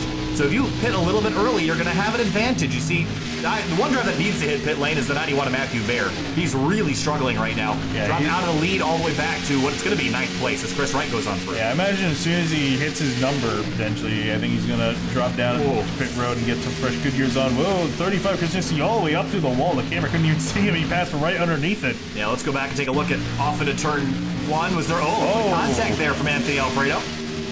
And he did a great job, Krasnetsky, keeping it off the wall. That was about as close as you can get to it without hitting it. Yeah, and actually that's opened up the door for Massey now, as Alfredo is going to be up on the outside lane. Massey working his way on through. How about that 48 car? Looking for a 4th position. And this time, or next time through, rather, is going to be halfway in this race. So maybe they're just trying to see if they can get to their halfway point and get their pit stops underway. Here's Dean Brummett down on pit lane in the number 2. He was one of those guys towards the front of the field, so I imagine you're going to start to see some of these guys trickle on down, but again, they're really close to potentially making it to the end. If you can go 5 to 10 more laps, you're within range of saving it. Here comes Braden. The 26 locks him up into pit lane. He'll head on down. Massey and Alfredo continue to run side by side. Alfredo trying to get down there. It looks like that car's kind of struggling to get to the close to the bottom, or either that or it's just giving the 48 a bit of room to work with, but gonna actually muscle out of turn 2 around the 48 and take back 3rd. Travis Braden is on pit lane, so is Richard Lafferty in the number 8 car, so they're both getting tires and fuel. Another car I see down there, that is Spencer Boyd in the 27 car. Haven't seen a whole lot of him since he led under the caution, came back down to pit lane, coming into the restart, so he's maybe playing the long run game here towards the end. Oh, he's going to slide through his box just slightly. That's going to hurt him big time, though. Yeah, precious seconds that these guys are fighting for. Lap traffic, and everyone's working through it. Let me tell you, that 24 car keeps getting closer and closer to the front here. He's effectively moved himself up into this lead pack. You know, he's caught up within 2 seconds. I think that might be as much as we'll see. We'll probably see him get maybe around Alan Young here right up ahead of him. So other than that, he's effectively able to lead there. You see our leaders down into turn 1. For the lead, 0.2 of a second. Lytle a little slow that time through, a 31.1 to Huffman's 30.9. Gonna have a battle for the lead here shortly unless one of them hits pit lane. And here comes Dave Lytle. All the way down to pit road speed. 45 miles an hour, maybe a little higher than that, up to 50 is the limit. A couple miles an hour to play with there. Now for second. At 24 to the right, he's been getting closer and closer to the guys up ahead, and at least to Young in a position to pass him potentially. Deshaun Dira in the 10 car also on pit lane, so is Chris Perry in the number 18 car. Here comes Alfredo down to pit lane. He's going to follow Huffman, and look at the ground that Alfredo made up on the 75 coming into pit lane. And that's the experience playing with it. That just goes to show you how much more Anthony Alfredo knows how to get on the pit lane. Super aggressive. Yeah, we're looking at the 24, Chris Wright making a pass, and Alan Young to the inside. He's going to get that spot, and he's got Krasnetsky, and then it's Massey. That's our current leader. So Chris Wright continues to drive forward. Now they're going to lose time to the drivers that hit pit lane before them, the 26, the 56, etc. But I think this is going to be good. We're going to see this race probably go green close to the end of the race. So I like pitting later if you can. Yeah, you always don't want to be caught up by that caution, though. You got to imagine someone's probably going to spin onto pit road, make a mistake, and Alfredo with an aggressive entry is going to get past the 75. So that just shows you how much time you can make up on pit road if you're aggressive enough. And there goes Tate Lytle on through. And Lytle was the leader before the pit cycle. So Alfredo will cycle in behind. There's the 26 car of Travis Braden. He will cycle out to be your leader, but pitted a couple laps earlier here, Finney, and he pitted 4 laps ago, so that's going to be significant. Yeah, it is quite a bit of a difference here. Seeing some more drivers peel off. I think we just saw, oh no, I thought it was Massey to fill up. I think it was Kenny Lowry in the 22. He's going to make his stop. Scott Crump on pit lane as well in the 51 car. And now Chris Wright working over Justin Krzyzewski in the 35. Yeah, I'd say at this point you pretty much can make it to the end. I think some of the other guys that came in early, they might also be able to. I'm not sure how close they are, but I would have figured, you know, if they were running close, they would have pitted a little bit earlier. You know, they're going to make that extra stop, but I think for the most part everyone can make it to the end here. Damian Leininger side by side with, that was Tate Lytle that just went on through, and Leininger still has not made his second pit stop of the day, so he'll have to come down here shortly. Nick Massey continues to lead the race. Second place still under attack. That's Krzyzewski and Chris Wright. Wright having a look up the inside of the 35 here. He's going to build up a run, get a nice run off of 4, but nowhere to make a pass as the 35 goes defensive. He can try to sneak up the inside before turn 1, but it's hard to commit to the bottom. He's going to give it a try. No, we'll back out. Poor entry from the 24. And as they exit turn 2, they're coming next couple laps from now, 50 laps to go. So we're getting down to the very end of this, not too long from now. If this race goes green to the end, it will be over in 26 minutes.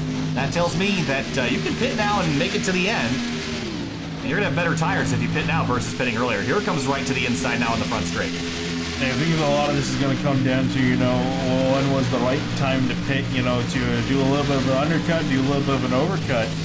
You know, the thing with the overcut, you can make it work if you have enough laps left, and if you're aggressive enough on your tires to make up that time and also make those passes later on. So this will be interesting to see how this all kind of pairs up in the end.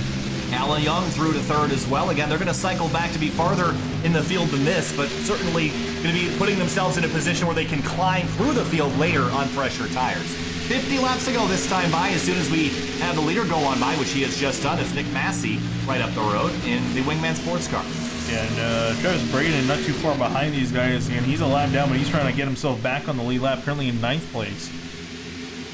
Tate Lytle is 7/10 behind him. Yeah, there you see Lytle, Alfredo, and Huffman coming on the back straightaway now into turn 3. Bit of a stack up here. This is actually going to hurt Braden a little bit because he's dealing with guys that are still on the lead lap fighting for position, and he's losing the time that he would have otherwise gained on fresh tires. And actually, here comes Krzyzewski and Lytle as they're side by side going into turn 1. It's going to be Lytle. Oh, Alfredo, big dive into turn 1. Right underneath the 35. He'll get on through. And look at all the ground he just made. Alfredo's on way fresher tires in this group, and he's going to blitz right on through him here. He's going to be boxed in here. He's got Lytle to his outside. He's got Braden right in front of him, so he can't really go anywhere. At least he'll make it on past the 24. Lytle got held up, and now that allowed Alfredo to get on. Oh, we're going to have a stack up out of turn 4. Alan Young would try to get to pit lane. Is he going to be able to get there? Yes. That was really tight. That was a bad time to try to get down, but he did it. And we're looking back at the 26. This is going to be the battle for the lead once this all cycles through.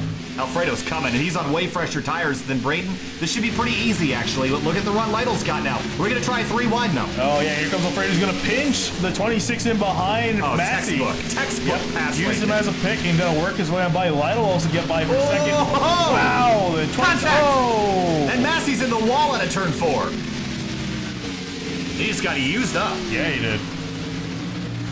Go back and take a look at that. That was wild. This is exiting turn number 4. Massey and the 26. This is Braden, I think, pushing a little bit too much. Massey gave him more, as much room as he needed. Again, here's another look at it. It was almost clear.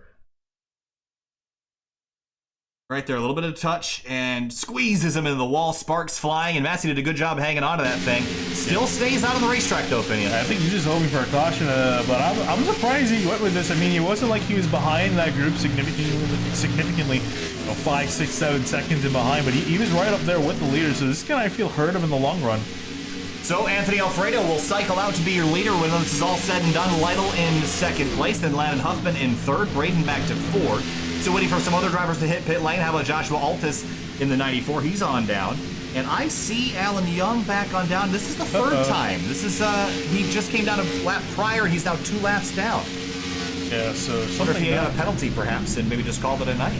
he's still sitting in his car, so not sure what's going on. Now he goes. He's now a couple laps down.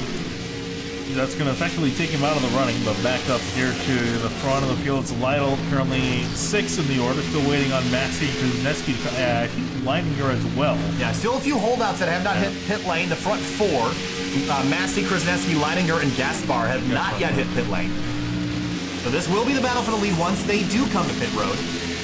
But the longer they wait, Finian, they're not going to have that many laps to they're starting, get back. They're starting to run out of laps now. So I think now that it's, we went to that undercut range with these guys took advantage of. Then, right about the range where, I think within the middle of the road, then a little bit to the overcut range. And now I think we're starting to get by to the point where even if you pit now, you're not going to make up as many spots as you would have been able to if you came in a few laps earlier. Right, there's definitely a range where the overcut will work, and I think we're past it now. We're coming up to 40 laps to go, about 20 minutes worth of racing. That's not enough. I think you need to pit. You need to pit soon. I'm curious where the 24 Chris Wright is. Chris Wright has already made a pit stop, so he's back out in 13th place. Yeah, I'm just curious in relation to this as you see Lytle make a move to the inside of Alfredo. Yeah, so this is the battle right now for what will be the lead. Where is the 24? On the back straightaways. That's a half a lap he's got to make up, and that window might have already passed for him too. Yeah, we'll see. He was one of those guys that would come down later on the pit road, a decent amount. He might have some time, but it really depends on the tire fall off. As Lytle makes an aggressive move, Alfredo trying to pinch him to hold that lead on the outside. Side by side, this will be for the lead as soon as the front 4 pit. Anthony Alfredo and Tate Lytle off into 3. Great side-by-side action between these drivers, and I'm surprised though we haven't seen. Real tight out of 4. If Lytle's not gonna. Oh, lap traffic. Oh. 53 car gonna squeeze the 21, and through goes Lytle. Yeah, that's the unfortunate part. Alfredo tried to do an over/under, but just couldn't get back to the inside of 56. So he's got to settle for not second. Actually, I keep thinking. Well, it will be for second eventually. But look at Huffman now, lined up in 7th place. He's caught up to these guys now. Wants to have a fight with them. 40 laps to go this time. Time is running out. And maybe Massey and Kuznetsky and Moore are just holding out for a caution, but that's a really brave thing to do with a race that's gone as green as this one. Yeah, especially considering, we only got 24 guys left on the track, and they're all pretty spread out at the moment, so the odds of a caution are going to be pretty something, especially with manual. Yeah, that's what I was going to say, is they're not automatically triggered, so the normal things that would trigger them might not trigger it tonight. Yeah. Riding on board with Alfredo.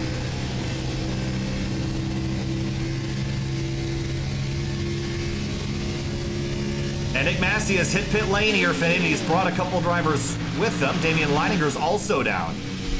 I imagine we're going to see Kuznetsky and Gaspar come down as well relatively soon. That leaves, so just those two, Kuznetsky and Gaspar. Then 3rd place, or what will cycle out to be 3rd, is Landon Huffman. He's closed in on these front 2. Then Travis Braden, we mentioned his contact with leader Nick Massey. So he's back fighting a little, probably a little understeer now. Yeah, I was going to say, put him back quite a bit. That damage definitely hurting that car. He's not been able to fight catch up to what should cycle out to be our leaders. Lytle in the 56. So it definitely hurt him quite a bit. I think now's a pretty good time for maybe a SimTV sound surge. Let's crank it up at home.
Battle for second underway. Anthony Alfredo and Landon Huffman side by side down the front straight, Finney, and here comes the 75. Indeed, up the inside of Alfredo. Oh, and they're going to get tight. Alfredo going to go up the track a little bit.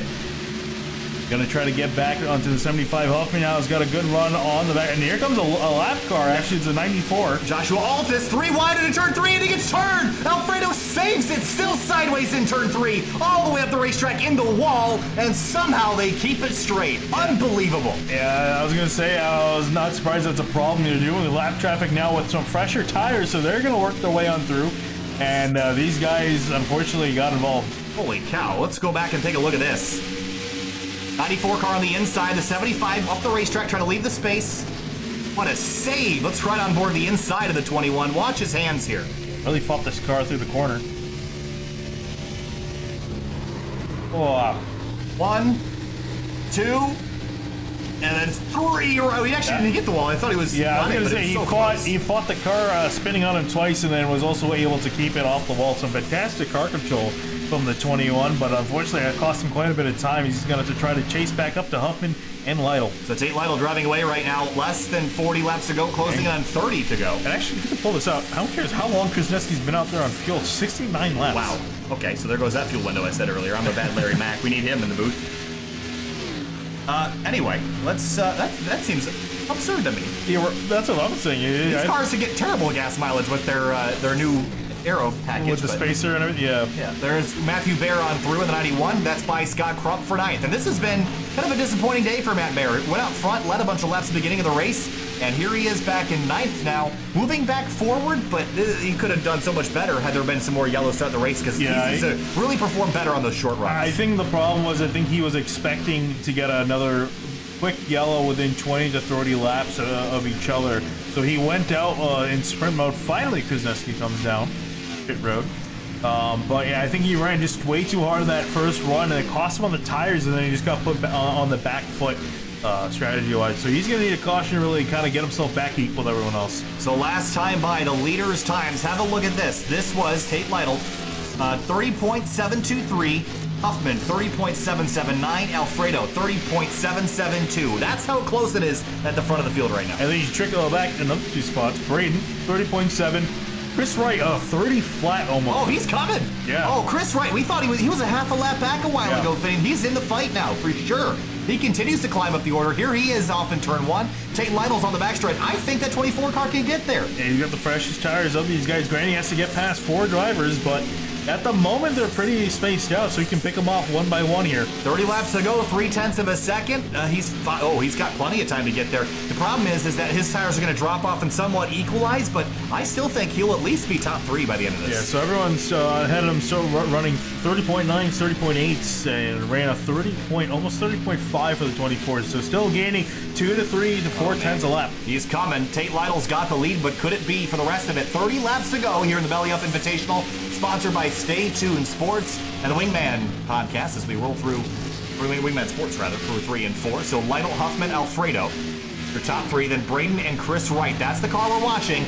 This Rainbow Warrior 24 car is certainly going to be a threat towards the end of this thing. Yeah, and I'm loving how green this race has been. I'm probably going to bite my words here in about 5 laps time. But, with only 2 cautions, it's nice to see, it's kind of real, especially with the Cup cars nowadays, to see a race where the strategy, you get to see the strategy play out with some of these drivers, especially with the 24 and no here. stages. Yeah. Nice. So It's been a very enjoyable race to watch. Again, if you're enjoying this, thank you for joining us here tonight. If you have not yet hit the subscribe button, this is all we do 7 days a week, whether it's here or on the SCCA's YouTube channel, SRO America's YouTube channel. So make sure you support us by hitting the subscribe button or the like button. We appreciate your support, and we appreciate you hanging out with us tonight for the Belly Up Invitational. Less than 30 to go. There's your leader, Tate Lytle. Now Huffman in second, Alfredo in third. Nick Massey up into seventh. And he's 12 seconds back from the leader, but making us, he's making up a second a lap right now, so he's not out of the question either. Maybe we were wrong about the overcut. Maybe they've got time. I know. For Massey, I don't think so. I think with 30 laps to go, he's going to, again, because we were talking about the tires equaling out, I don't think he's going to have enough time. I think he's just way too far back. Wright, on the other hand, very much within range, has already got that gap down to, he's just now taking under 3 seconds to the leaders, so he's got more than enough time to work with. Massey, he's got to catch back up there, bring down that 11-second gap, and then also get past everyone in front of him. So it's going to be a tall order. He might be able to get maybe 5th or 4th, but I don't think for the lead. Well, how about this? The quickest lap of the race was run by this man right here. It was only by a couple thousandths of a second, but Chris Wright's 28.998 is the quickest lap of the day. Yeah. The second place car is Landon Huffman in second, 29.009, his best lap. Right, the only driver to put a time down below 29 seconds. So, this time through will be 25 laps to go. 0.6 of a second is the lead to Huffman. It's another 0.6 back to Alfredo. Then 0.7 back to Braden and 0.3 back to Wright, who's now only 2.5 back. Where is Nick Massey? He's 10 seconds back now, so he's closed in another 1.5, 2 seconds the last few laps. Yeah, started running out of time, but it is getting closer nonetheless to our leaders. I'm just kind of looking at the lap times on Bio 2. Huffman was looking fast, and actually there in the background, there you see the 24 immediately already caught up, and now going to waste no time to the inside of the 26 of Braden. So 35 laps on his tires for Wright, 22. Yeah. This is what's really going to help this 24 out. The fact he's got significantly fresher tires is going to be much easier to battle these guys with that tire difference in his advantage. Tate Lytle's got the oldest tires of the drivers remaining in front of Chris Wright.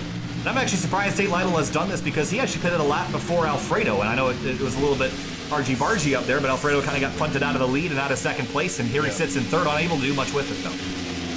It's kind of a sitting duck with that 24 coming in as fast as he is. So we're only a couple laps away from 20 to go. The ticker will start counting down the laps instead of up. And that's when the laps get down to 20 to go, that's when my heart rate starts increasing. That's when I think the race is almost over, because if you're on the Eastern Coast right now, it's 10 o'clock p.m.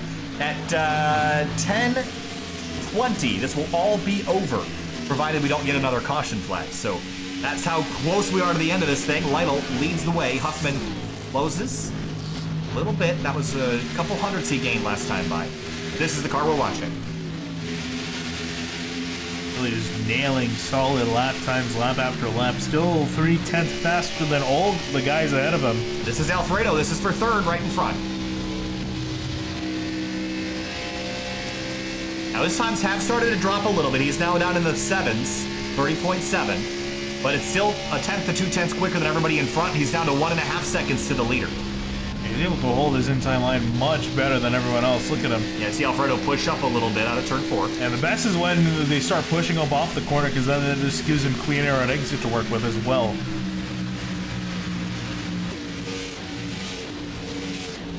A long way back to find Nick Massey. 8.3 seconds. He continues to fly forward, but I think he just waited 5 or 6 laps too long. I mean, I think he could have gotten there. And I'm not willing to say that he won't, because we still have 20 laps to go, but he's already down in the 5s already, Phineas. His times are dropping off pretty quick. Meanwhile, for third, here comes Wright, right on the tailpipes of that 21 car. I'm going to have a look up the inside of Alfredo. Alfredo really not going to be able to do much about this, trying to run that outside lane with all their tires. And remember, what's on the line here? $500. That's a lot of money. And Chris Wright's going for it all. The Chairgating Podcast 24. 20 laps to go for the leaders. Another car down. He's got 2 more to go.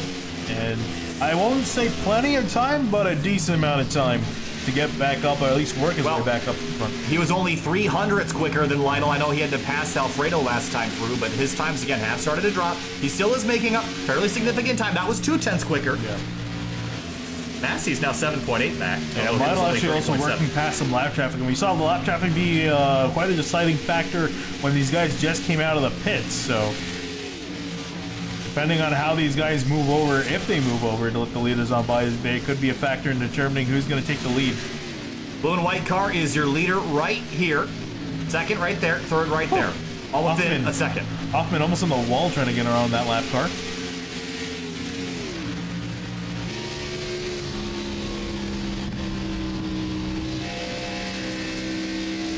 Next time will be 17 to go. You can visually see how much time he makes up in the middle corner, just able to be much more aggressive. And again, these guys really can't do a whole lot. They can try to block and defend all they want, but as soon as he gets to their inside, it's game over. Another couple tenths here easily across the line. Lytle ran a 30.9, 30.8 for Wright, 31.0 for Landon Huffman.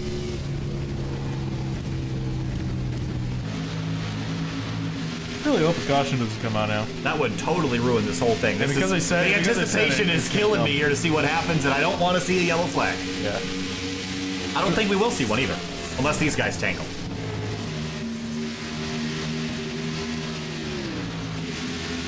And there's your battle for second. Yeah, I'm definitely sure that Wright would be a little bit upset if a caution were to come out, considering he timed this, looking like he timed this almost too perfect.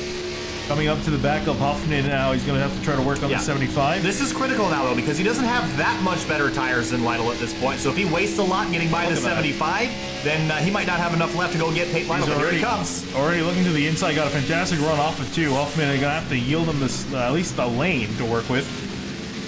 Oh, he's looking at hooking that blue line. He's still got tire. Yeah. He's right up against that blue line at the bottom of the racetrack, and he's through to second. Not quite clear, though. Still the 75 hangs on, but this will be over pretty soon. Yeah, on the entry here, he's going to just blow on by.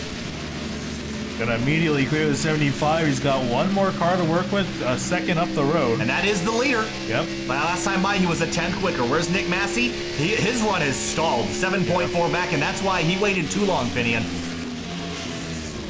Also, I think the damage he got is doing you any favors as well. I think definitely the wait, he waited way too long to come into pit road. Huffman pushed up big time out of 4. So Chris Wright across the line this time, 30.951. Slower, but still quicker than Tate Lytle. Yeah, much faster considering he was passing a car. So I think this is going to be interesting to see here how much he can get back to. I'm curious what Lytle's going to do because, you know, passing for third, second, yeah, when you're passing for first and $500, Lytle's definitely going to get, I think, a little creative, I guess is the word I'm going to use. How much is that on your mind? Is that eating away at you, or are you forgetting right now? What? The money. Oh, it's absolutely eating away with you. Wait, because if you make a mistake now, you're going to lose that money, especially for in Wright's case, because he's got the winning strategy, I think, at the moment, because he's going to add more drivability in that car, be able to make moves. Lytle, not as much. Lytle's just going to have to try to defend and hold on for another 13 laps.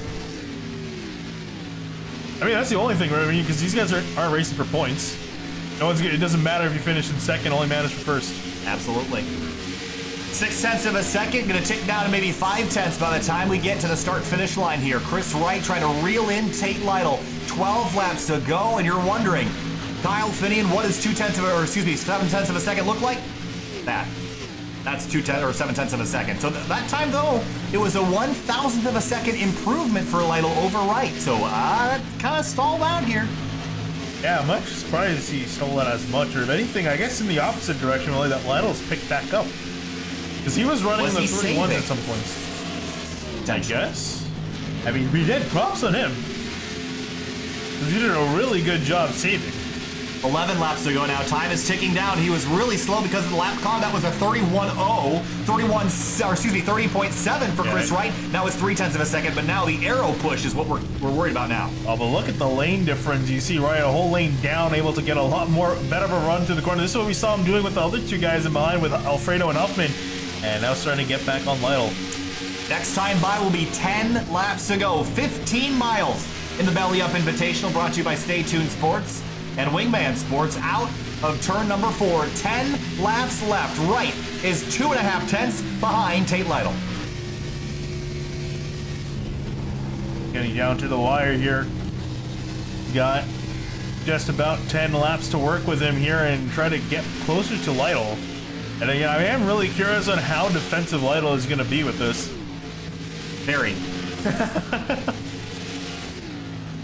But now the real question is, the tire difference I don't think is enough to overcome the arrow push now. You see Wright lose a little bit in 3 and 4. He's going to have to try a different line, but that's so hard to do right now.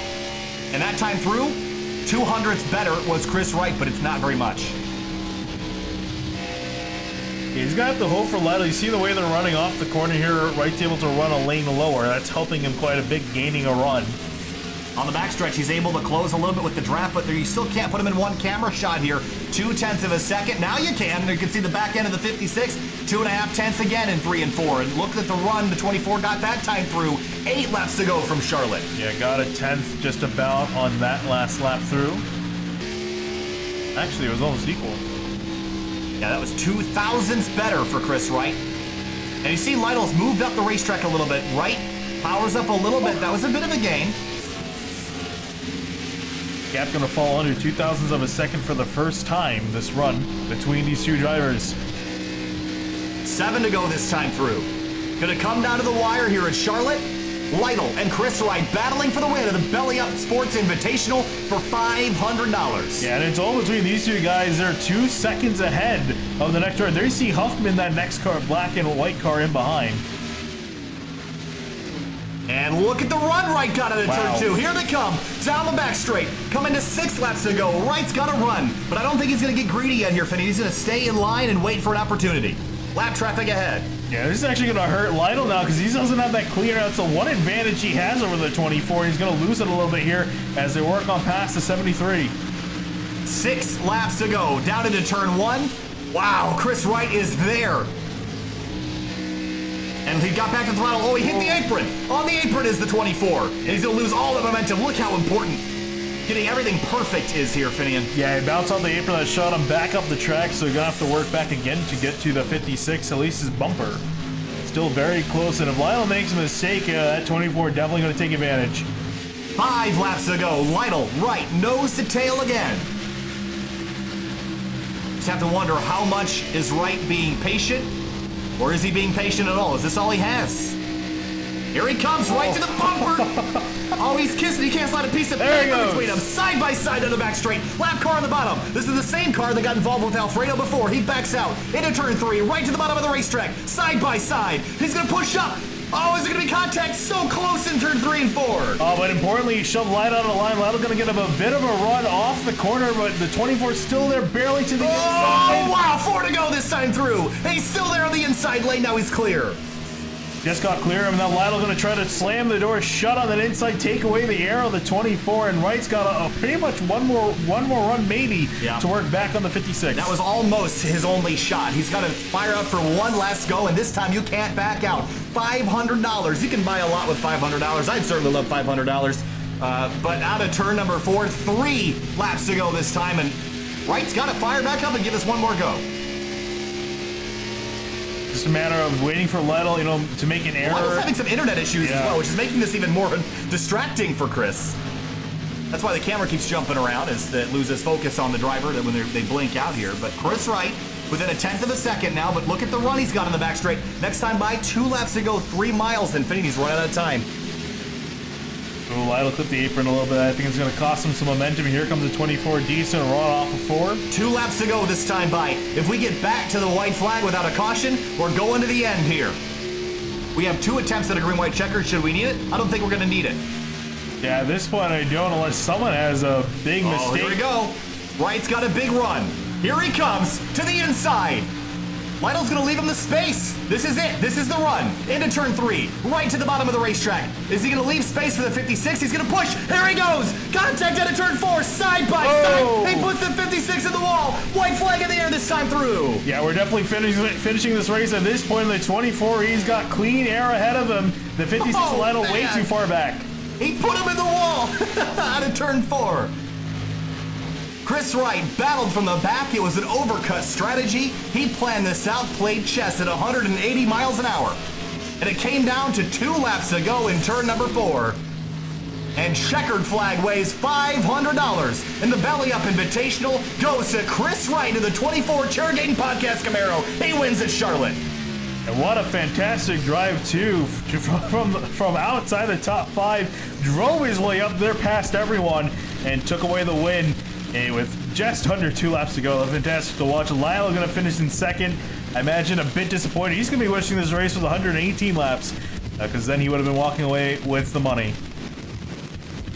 Fireworks on the racetrack. Fireworks in the sky. A very fitting end to the night after 120 laps of racing. Anthony Alfredo comes home in 4th. But for Chris Wright, he'll come back to the start-finish stripe as the winner in the Belly Up Invitational and a new owner of $500. We'll go back and watch the replay here in just a moment, but what a race. Yeah, and just look also how filthy that car is. You can tell he's been in behind a lot of drivers trying to work on by all the bits of rubber on that car. It's like looking at a working man's hands. It ain't pretty looking at the end of the thing, but he sure did get it done. And he absolutely worked the wheels. He's going to light up the tires there on the front stretch. Definitely earned it.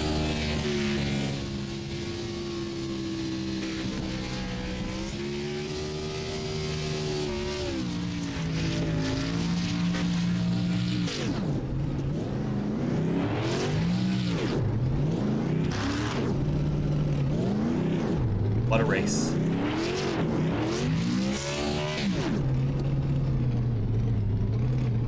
Take a look at our race results here. The 24 finishes up his burnouts on the front straightaway. Wow, he's looks like he's got it figured out there, Finney. He's doing a great job down there. Let's take a look at the race results.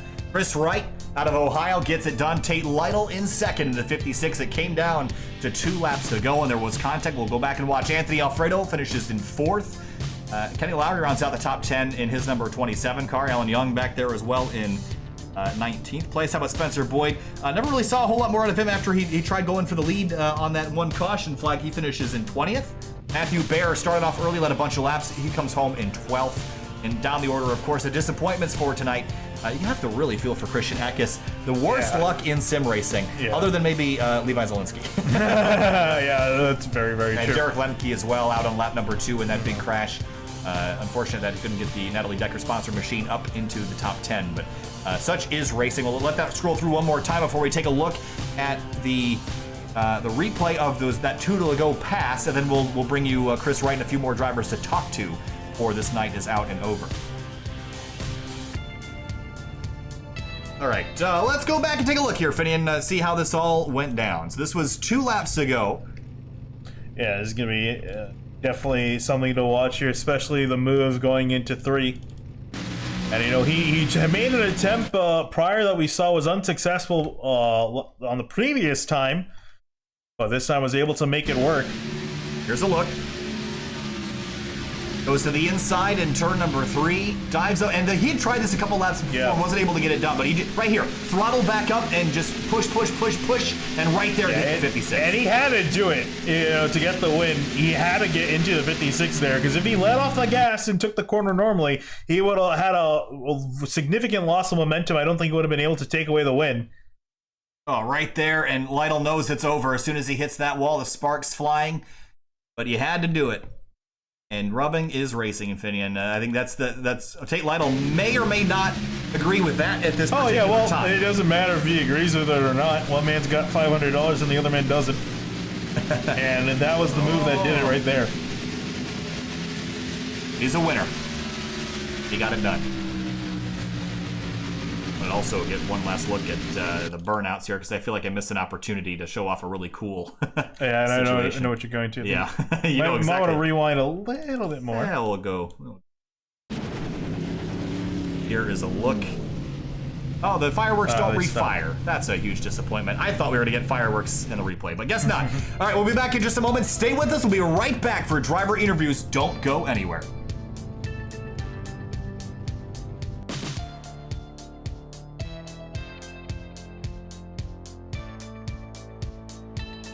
But like less than two days ago, like within the last 2 days, I remember seeing posts.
But like less than two days ago, like within the last 2 days,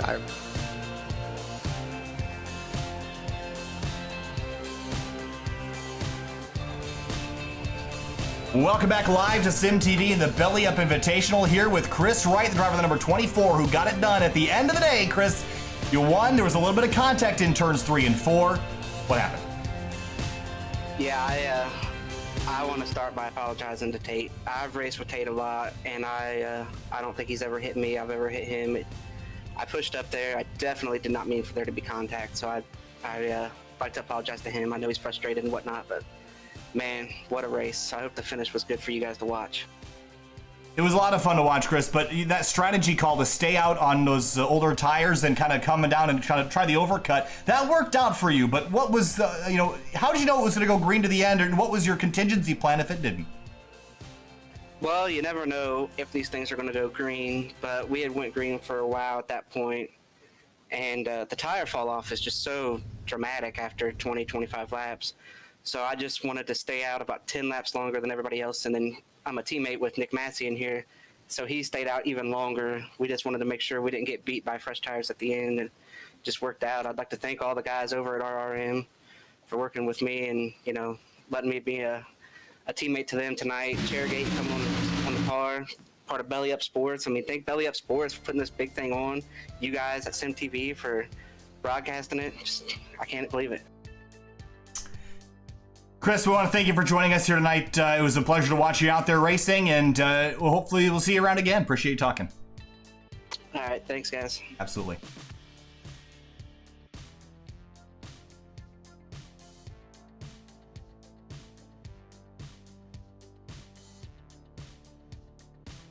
We'll see if we can get a hold of Tate Lytle before the... Oh, there's Tate Lytle. Came home in second place. Tate, you led a whole bunch of laps. The strategy almost worked out for you. But second place, a little bit of contact. Chris apologized in his interview, but your thoughts on those last couple laps? Yeah, I don't know. It's kind of hard to apologize when you wreck somebody for $500, but yeah, we definitely were the fastest car. Strategy, I was running pretty good laps, just trying to stay in front of him, and I let him get to the inside there, and I saw he was sliding up, and he just never lifted. And I drove up to the third lane, and he still got me. So, yeah, just one of those, I want to call it one of those racing deals, but I don't know. I would have at least tried to not hit him, and I don't know if he did. How much does that sting, the $500 on the line? How much were you thinking about that in those closing laps, and was there a point when you think you had it? I mean, I never thought I had it. Racing and golf are my two favorite sports, so I've kind of taught myself to not think about the outcome and just try and put together the best laps that you can, and that's what I was doing up until I got doored, and I don't know, I ran about as good a race as I thought I could have, saved the tires about as good as I could have, and thought we had them, but yeah, probably would have been side by side coming to the line had he just lifted a little bit. Tate, second place, not quite the win, but still a valiant effort and a good run tonight. Yeah, second means about as much as 35th tonight, though. Tate Lytle disappointed with this, but I'll let you finish. Thanks. All wrapped up. Finian clearly disappointed there, but I would be too. $500 on the line. That's a whole lot. So disappointing finish for Tate Lytle's night. Yeah, well, as a wise man by the name of Tony Stewart once said, I have the quote pulled up here on my phone. I wreck my mom to win a championship. I'll wreck your mom to win a championship. And well, whether we meant to or not, Chris is right. No moms were harmed in the making of this live stream, Yeah. but Tate Lytle... I say, he did what he had to do when you have a prize like that on the money. Obviously, Lytle not going to be happy with him, and he has absolutely 100% of the right to. Yeah. But, at the end of the day, Chris Wright going to be walking away with $500 on the win. I just got to say, though, regardless of that, just a fantastic drive that he had at the end. I would say just from his drive to the front, he almost deserves the money just from that alone. Absolutely. So Chris Wright wins the Belly Up Invitational. Thanks again to our sponsors. We had a bunch of people join us tonight. Make sure you check out their links and join us again for the next time. We'll be live again tomorrow night with Spec MX5 Sim Racing Challenge. That'll be on the Winding Road Magazine YouTube channel tomorrow at 8:30. Thanks so much for watching, and we'll see you next time. Have a great night.